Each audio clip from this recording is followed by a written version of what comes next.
Kwa hapa hivi kila mtu kwenye haya magrupu matatu, yaani huwezi kuyakwepa.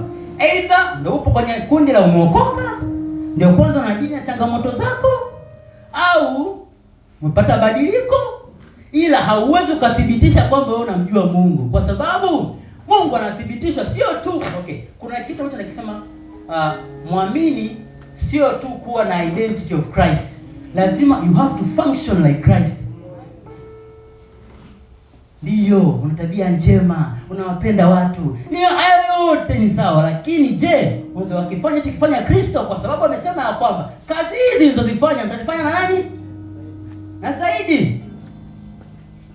Kwa kumaanisha kwamba mabadiliko aliishia hapo. Lazima upokee nini? Uwezeshwa kuthibitisha kile ambacho Kristo amekwambia.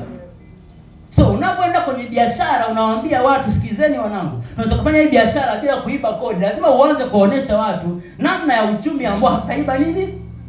Ukiiba kodi umekuwa kama wao, wataokokaje?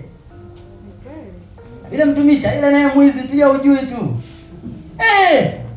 Lakini Mungu ameandaa namna ya uchumi kwenye maandiko ambao mtu akifuata hauhitaji kudili na kukimbia watu kwenye kodi.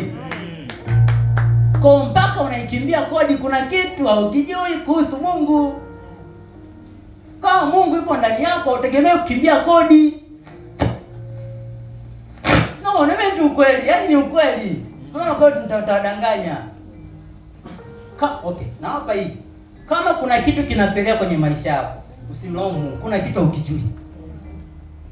Kwa ni assignment yako kaa chini na kutaka kujua.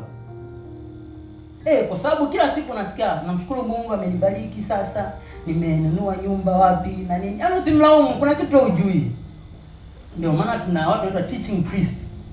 Wanatufundisha namna ya kuweza kuukulia nini? Wokovu. Simama.